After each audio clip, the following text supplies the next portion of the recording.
guys, magandang umaga sa lahat. At yun nga, napakaganda ng panahon ngayon. Naka-schedule kami ni Mrs. na lumabas. Mamamasyal kami. And then, alam niyo yun, sa weather forecast ay ano siya, hindi siya uulan ng snow or kahit na umulan ng tubig, no. Pero nagulat kami pagkagising namin, umuulan ng snow. Akala ko magtutuloy-tuloy kasi yung paligid nga kanina sobrang puting-puti na naman. Pero ngayon, okay na rin naman. Kanina yung kalsada na yan, sobrang puti na naman. Tsaka itong paligid. Buti nga ngayon, medyo umaraw na at hindi nagtuloy-tuloy yung snow. So yun, akala ko hindi na naman kami makakaalis. Bakit gano'n? Napaka-weirdo talaga dito ng weather sa Canada. So anyway, thanks God kasi clear na naman yung weather at pwede na naman kaming gumala. So pupunta nga pala kami ngayon siguro dun sa Burlington and then baka dumiretso kami Mississauga kasi parang gusto na kami mag-lomi na naman doon sa lumihan sa Mississauga. Mga ganitong mga weekend, mas gusto namin na gusto namin lumabas para matanggal yung pagka-boring dito sa bahay. Kasi, pag weekdays, nasa kami, trabaho. So, para ma-enjoy namin yung buhay dito sa Canada, no? Para para balanse, hindi puro trabaho, tas uwi ka sa bahay, wala kang time kasi magpapahinga ka. So, ginagawa namin, Saturday, umaalis talaga kami. Tapos, ang pahinga talaga namin ay Sunday na lang. Pag Sunday, ayaw na namin lumabas kasi piniprepare na naman namin yung aming katawan para sa parating na weekdays. So, alam niyo yung kahit sobrang busy dito, hindi pa rin namin inaalis yung time namin sa isa't isa. Kaya kahit papaano, kahit isang araw sa isang linggo ay labas kami. Gagala kami or ayun, magpo-food trip, grocery. Ayan, diyan namin ginagawa yung namin, yung mga dapat gawin. Pero nag-grocery naman kami every 2 weeks. So, minsan kapag di namin naubos yung konsumo namin sa 2 weeks, maybe pangatlong linggo pa bago kami mag-grocery kasi matipid naman kami sa pagkain. Hindi naman kami magastos. Pero, sa kain sa labas, No. bihira lang.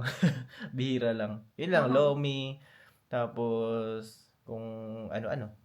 Hindi kami kumakain sa mga mamahalin na mga kainan dito kasi wala naman kaming halos nagugustuhan ng mamahaling kainan, no? Kung mga steak lang din naman, bibili na lang kami tapos lulutuin ko lang dito. Mas makaka-less pa kami doon. Ganun lang yung buhay namin dito, no?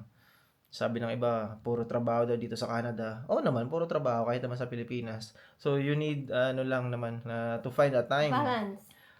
Na para, yun, sabi nga ni Mrs. balance mo lang yung oras mo. Tara, sama mo na kayo sa amin, no? Tara! Lakad tayo! Punta tayo doon! Gala tayo! Tingnan nyo naman yung weather.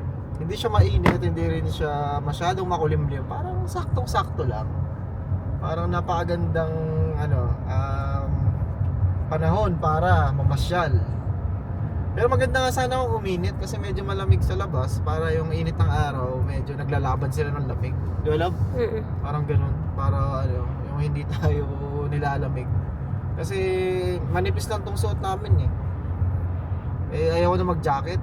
Lagi na lang naka-jacket. Kaya parang mas maganda yung nakaganito lang. Parang magaan din yung suot-suot. So nakikita ninyo yan, wala pang mga daon yung mga puno. Pero ayun na.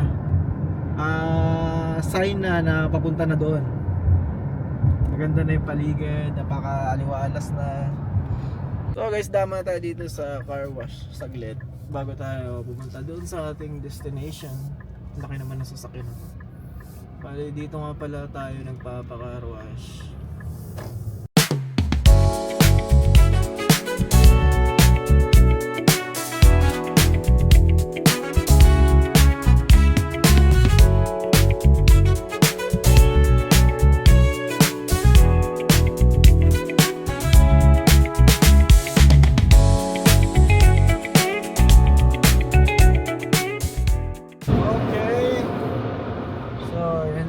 Tapos na tayo. So guys, nandito tayo ngayon sa Costco. Nagkakabili tayo ng gasolina. So yan. Nakakarga tayo ng gas. Bali, ano na pala dito ngayon? 162. Ayan. Naka 162. So, 50 liters lang kakarga natin. And I'm done. Ayan. Maghapon siguro makakaano lang kami. 100 kilometers. Kulang-kulang. Mga ganyan. Kasi galing dito nasa 40 kilometers. Balikan 80. So, siguro let's say 100 kilometers. Balikan. So, pero not sure pa, baka may iba pa kaming puntahan. Ano lab, saan pa gusto pumunta? Kahit saan, basta kasama ka. Till it's cool, just cool, into the mouth. Nice. Bahala na, no? Bahala na kung saan tayo abutin. Kasi, ano naman ngayon tawag dito. Wala namang pasok, kahit magabihan kami ay okay lang. A few moments later. Malamig, napa-jacket na nga kami. Dito kami ngayon. Yan yung lugar. Ito yung gusto namin puntahan. Bali dito kami nagpark sa may pay parking. Kasi wala ibang malapit na parking area. So, yun, ang ganda may swan. Lab, habulin ka niyan. Lika. Huwag mong lapitan. Nang hahabol yan. So guys, kung nakikita ninyo, maganda yung dito, yung area. Yan Ano siya? Hotel, tapos merong lake. Ganda. Hindi na sana magda-jacket kaso ang lakas ng hangin dito, kaya napa-jacket tuloy. Mainit na sana kaso biglang lumakas naman yung hangin. Dito maganda mag-walking. Ganda ng lugar na to. Lalamig tuloy ako, biglang lumamig.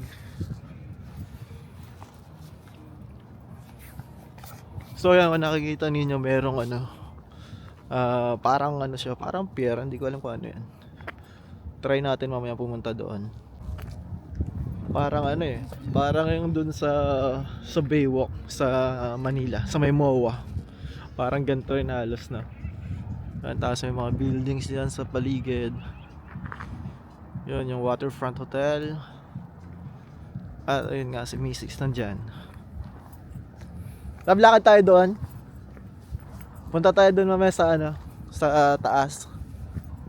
So ito yung sinasabi ko na pupuntahan sana namin na pier. Kaso siya ngayon, naka-closed. Yan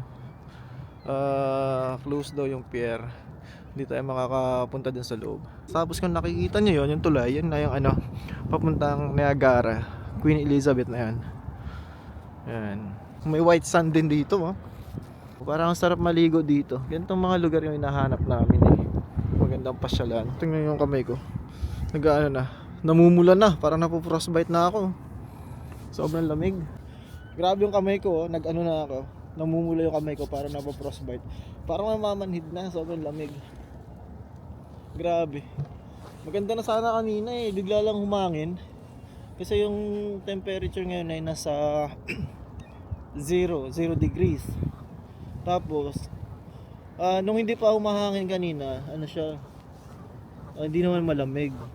Pero nung nagsimulang maghangin na yun, sobrang lamig na ngayon. Kasi nakakaginaw na. Namumula na yung kamay ko.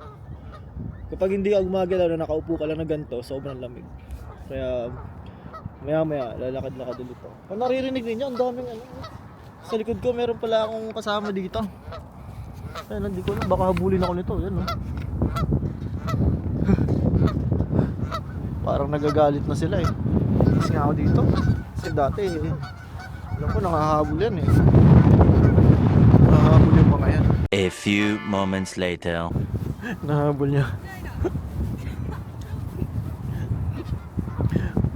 Hindi pala nakahabol.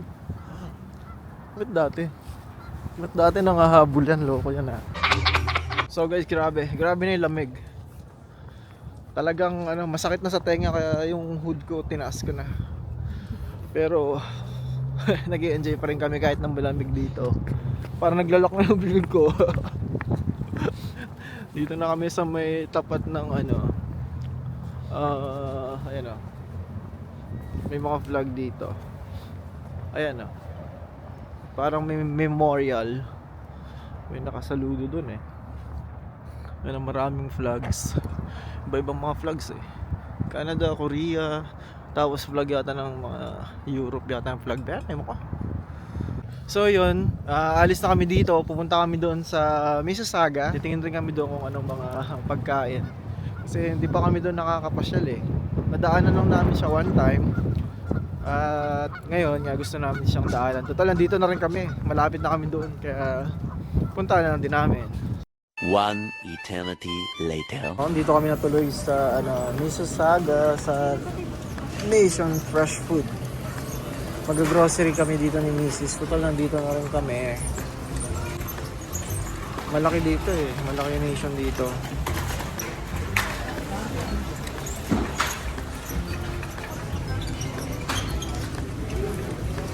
Maraming prutas dito. Yung bayabas. Sige, bili ka na lunch.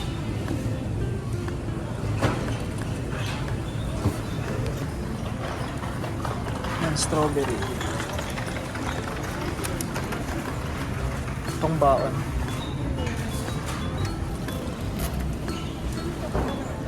Itong lagyan natin sa nilada. So guys, malaki yung grocery dito pala sa Mississauga na Nation.